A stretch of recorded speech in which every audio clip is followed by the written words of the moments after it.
Velkommen til Franske Vindage, som er den største vinevent her i Danmark med franske vine.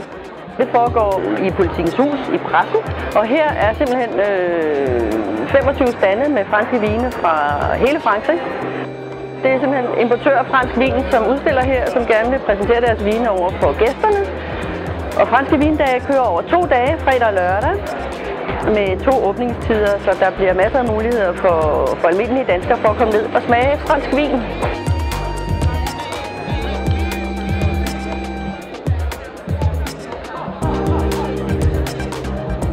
Det er efterhånden en tilbagevendende tradition. Jeg synes, det er en rigtig vigtig tradition.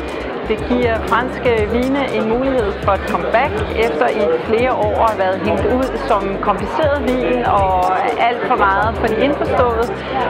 Så vil en messe som denne her jo illustrere, at der er rigtig mange forskellige smage af fransk vin, og må ikke også der skulle være en smag, som passede dig.